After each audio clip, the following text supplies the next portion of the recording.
Hello everyone and welcome to another video. 4 months ago I bought a Steam Deck and I already made a review of it earlier this year, but as I mentioned back then, the Steam Deck is a very versatile device and I couldn't really do it justice in a single video. So today we take a closer look at the Steam Deck, but this time we will focus on the desktop mode.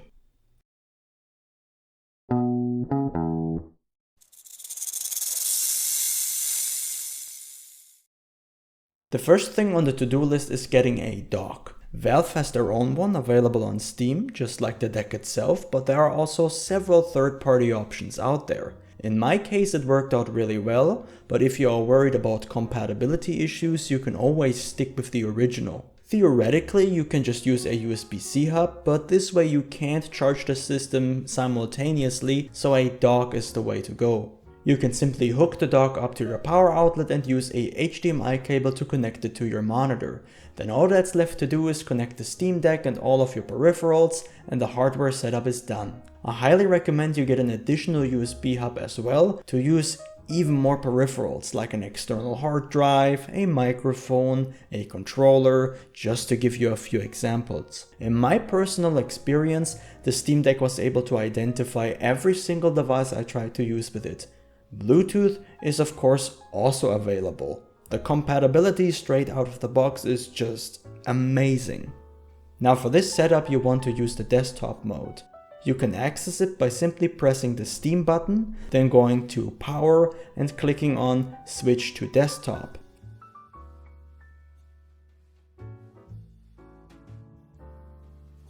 From here you will go to Configure Display Settings by making a right click and set the resolution of your monitor to its native resolution. In my case this is 1440p. This is something you cannot do in gaming mode, which is locked at 720p. In addition, I will use the Steam Deck's own display as a secondary monitor, which is yet another thing that you can only do in desktop mode. The Steam Deck is running on SteamOS 3, which is based on Arch Linux, so there might be a bit of a learning curve when you first try out the desktop mode. Thankfully, most shortcuts and settings are similar to what you would find on Windows or Mac OS, so the adjustment was not as difficult as I first expected. From this point on, any use cases for the Steam Deck will vary from user to user, but we can all agree that we need plenty of software. Luckily, the Discover app has you covered.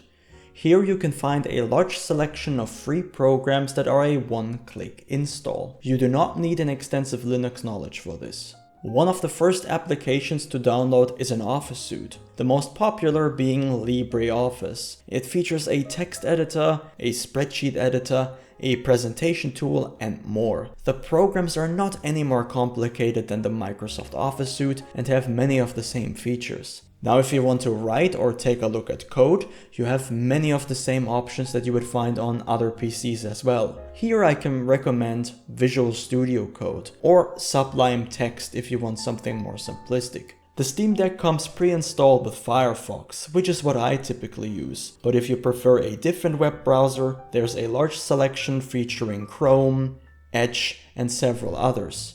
Overall, I'd say the browsing experience is very pleasant on the Steam Deck. You can have multiple tabs open, have a video running on the second monitor, and work in LibreOffice simultaneously without a single bit of slowdown. Also thanks to the device's 16GB of DDR5 RAM. Graphic editing software is not as plentiful, but the options you do have are really good. For photo editing, the obvious choice is GIMP. It's a fantastic tool that works really well on the Steam Deck, and it has a lot of features, giving it the nickname Free Photoshop. It's also a decent drawing program, especially when paired with a graphic tablet. I tried it out with my old Wacom tablet and it worked just as intended. If photo editing is not that relevant to you and your focus is more on drawing, you can always use Krita. Krita is a very powerful drawing tool that offers a massive selection of brushes, supports vector graphics as well, and brush stabilization. The experience working on the Steam Deck has been overwhelmingly positive so far, but what about more demanding tasks? If you want to record and edit audio, you can use Audacity. This is another program I used on Windows before, and it again runs well on the Steam Deck. After an initial setup where I determined which audio device is which, I was able to record, edit and export projects quickly. At this point I really need to praise the Steam Deck speakers and internal microphone. They sound surprisingly good. I'd even go as far as to say that you could use the internal microphone for recording purposes if it wasn't for the fact that it also picks up a ton of fan noise. Video recording and even streaming can be done with OBS. Here the aforementioned external hard drive would come in handy, because this way you don't have to save any large video files on the Steam Deck directly.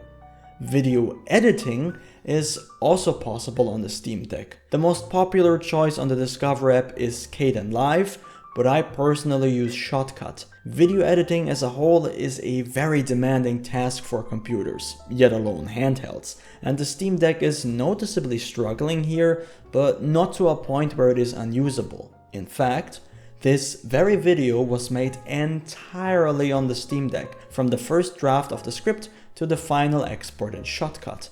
Apparently it can even run Blender somewhat well, in case you need to do 3D renders on your Steam Deck. But I have no first-hand experience whatsoever with it, so I can only recite what I was told in this case.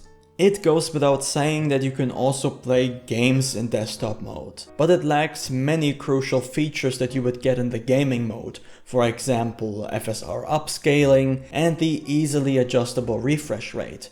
On the other hand, you can play on higher resolutions, but this comes at the cost of performance. A lot of performance depending on the game. For me, playing like this is just not worth it. I find handheld gaming on the Steam Deck much more enjoyable overall. Though I will say that my time spent actually working in desktop mode was very good.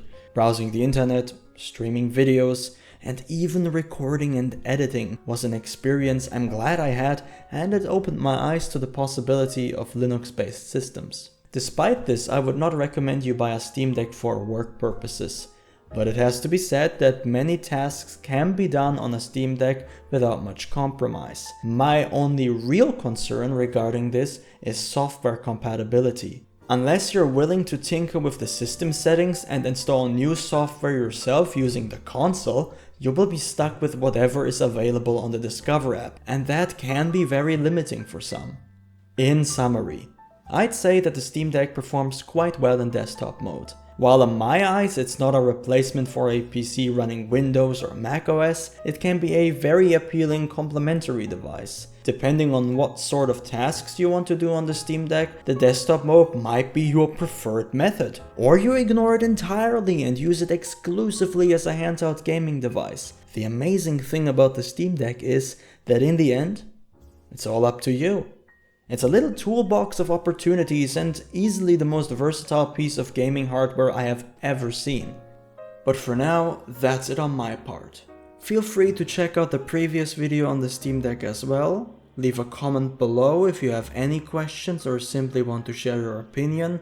And of course, thank you very much for watching and have a wonderful day.